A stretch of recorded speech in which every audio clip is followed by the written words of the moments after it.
Hi there, this is Ankush here, and I welcome you to the fourth episode of Trading with Candlesticks.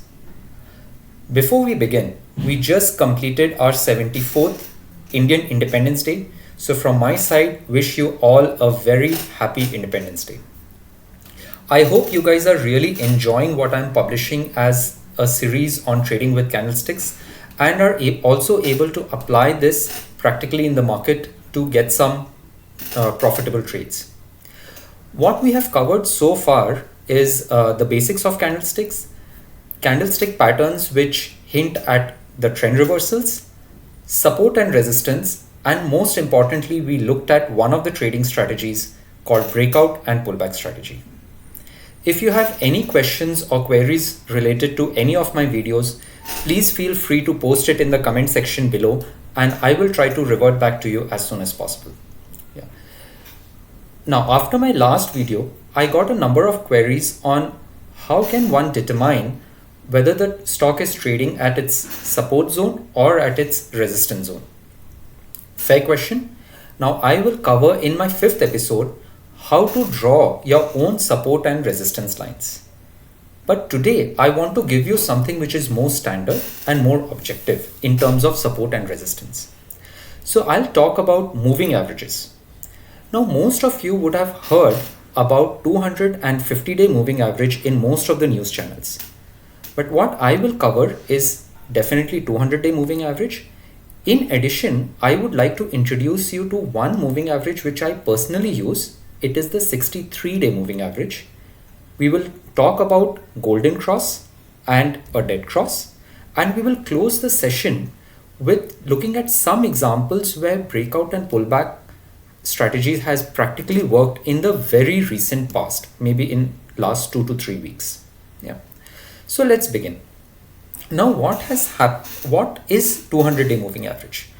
As the name suggests, what they do is they take the closing price of last 200 days, calculate a price point, and then plot a line graph. Now this is basically a moving window of 200 days. In the past days, we were always using a simple moving average, but now modern traders have moved to exponential moving average in whether it be 200, 50, 100 or 63 exponential moving average, which I use.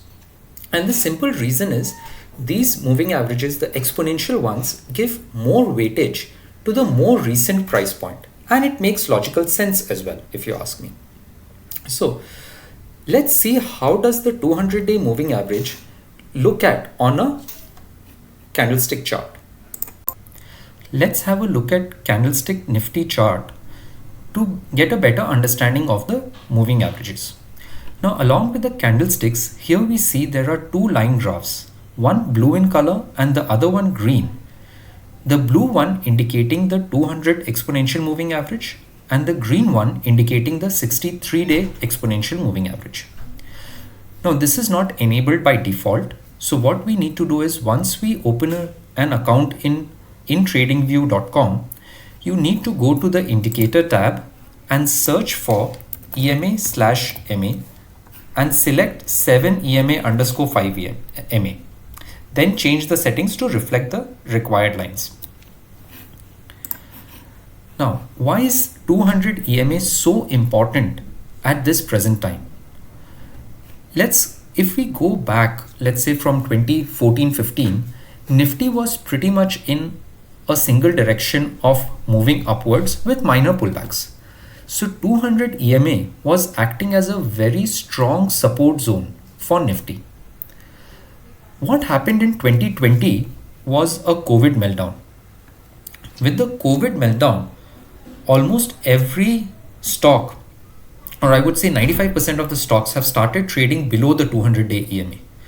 Now we know from our previous video that once the actual price comes below the support zone, the same support zone will start acting as a resistance zone, which means now 200 EMA has started acting as a strong resistance zone for most of the share prices. This is exactly where we can combine the concept of breakout pullback along with 200-day EMA. Even if you see Nifty made a breakout of 200 EMA on 2nd July did a pullback, and then it started its journey upwards. Similarly, let us look at some of the stocks where we can combine or where we can use 200 EMA as a resistance along with a breakout pullback strategy. So we need not draw our own resistance and support lines in many cases. Let's start with Titan. If we see Titan, again, because of the COVID meltdown, it came drastically down below the 200-day moving average. On 22nd July, its price broke this resistance, which means the actual price started trading above 200 EMA. It made a pullback once, gave a bullish run, again made a pullback, again tested the 200-day EMA, and it's again making an upward journey. So a simple breakout pullback strategy with 200-day moving average. Similarly, let's see another stock, which is Ultratech. Ultratech has a similar story. COVID meltdown, started trading below the 200-day moving average. On 28th July, it has given a breakout. It has broken the 200-day moving average, which was the resistance zone now. It has made a pullback over the last couple of weeks. And in my opinion, as long as it does not break the 200-day EMA, we do expect Ultratech Cements to go up again with the breakout and pullback. Ashok Leyland is another simple example where 200-day moving average is being respected. Last Thursday, Ashok Leyland gave a big bullish move of about 20%, and then it broke the 200-day moving average. On Friday, there is a spinning top, but it is still respecting the 200-day moving average. My expectation is that another 1 or 2 days, if it does respect the moving average of 200 days and gives a bullish signal, it's a good stock to buy. So we should keep a very close eye on Ashok Leyland. But in all this, we should also be careful of not getting stuck in a false breakout. Because the moment you are getting stuck in a false breakout, it means we are buying at the highest price point or selling at the lowest price point. And that's the worst thing for a trader to do.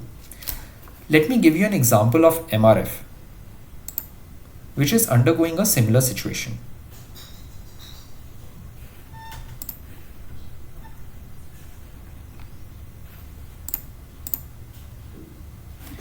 If we see MRF, in the last couple of weeks, it tried to break out once on 7th of August. It has a bearish piercing. It again tried to break out last Thursday, which is 13th of August. And again, it has got a bearish engulfing signal. Now, these are clear trends which show that with MRF, we are expecting a bearish movement. Plus, if you go back a few more days, it has made a breakout on the downside, which means 200-day EMA was acting as its support for about, I would say, 2 months.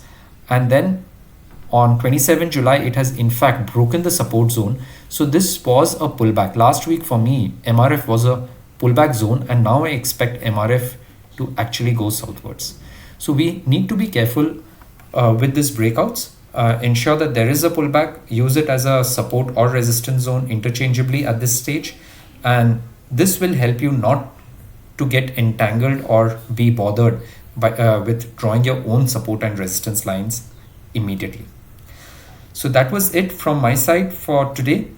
Till next time, stay safe, stay happy, and please enjoy your trading.